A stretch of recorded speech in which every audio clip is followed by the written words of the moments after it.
Cleansing வந்து compulsory 15 minutes பண்ணுவோம். அப்போ தான் டீப்பாக ப்ராடக்ட் வெளியே வரும்.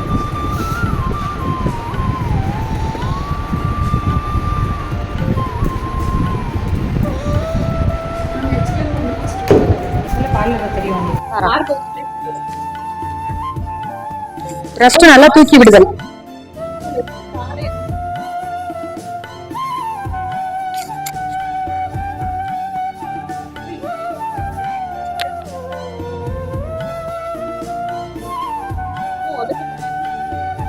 நிறைய பேருக்கு லிப்ஸ் பெருசா இருக்கும்ல, அது வந்து மேல கீழே இப்படி மசாஜ் பண்ணீங்கன்னா நல்லா ஃபிளாட் ஆயிடும்.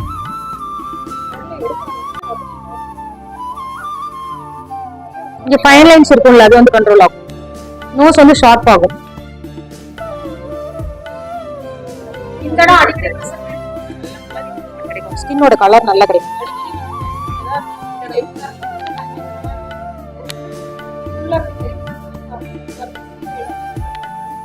ஒருவேளை அவங்களுக்கு பாடி ஹீட் அதிகமா இருந்துச்சுன்னா நமக்கு வந்து அந்த ஹீட் வந்து ஸ்ப்ரெட் ஆயிரும். அப்ப என்ன பண்ணணும், ஐஸ் கியூப் வச்சுக்கோங்க. ஐஸ் கியூப்ல அப்பப்ப டிப் பண்ணி பண்ணீங்கன்னா அந்த ஹீட் எல்லாம் ரிலீஸ் ஆயிரும்.